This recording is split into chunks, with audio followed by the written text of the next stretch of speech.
how to properly prune your basil plant so that it continues growing into this big, beautiful plant. I got this one at the store, to be honest, at Trader Joe's. They actually have beautiful ones.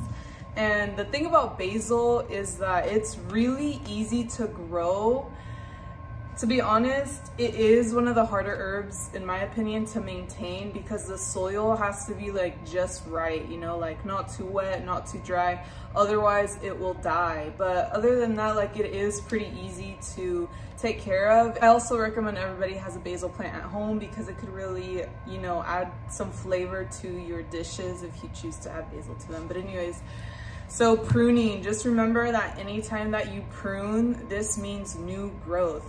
So as you can see, like the stem, so you have these so-called nodes, right? It's these points where you see leaves coming out of the side. And if you look closely, you can see the baby leaves. The baby ones, the new leaves, are the ones that are much smaller than the bigger ones. So if you look at this plant, it already has flowers, which means that it's maturing.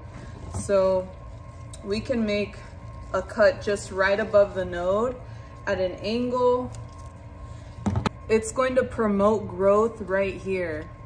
So continue pruning your basil plant. I know it might be scary at first, especially if you haven't pruned it and it's getting all big, but I promise you that it'll continue to grow. What you can do with the basil leaves that you are cutting is that you can enjoy them in a dish if you make something to eat. Look up a basil recipe or enjoy a basil tea, or dry the leaves and save them for later for tea or cooking. So if the branch that you cut off is not mature, meaning it won't have this little flower like this, I wouldn't use to propagate anymore. I would just use the leaves for whatever purposes I want to. But something like this, what you can do is take off the bottom leaves like this. You can cut at an angle. Oh my gosh, it smells so strong.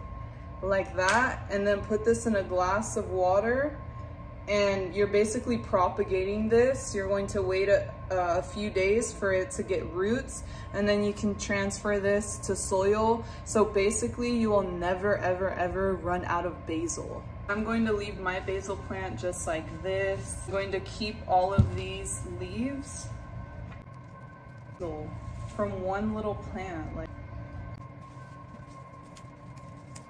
woo. What should I do?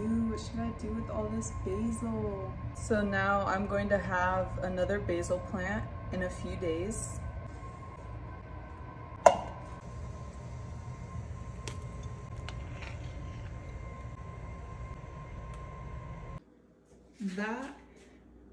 Well, they're both propagated, but that's literally the one in the video. I've just edited this video so slow, but look at how basil grows so fast. It's actually incredible.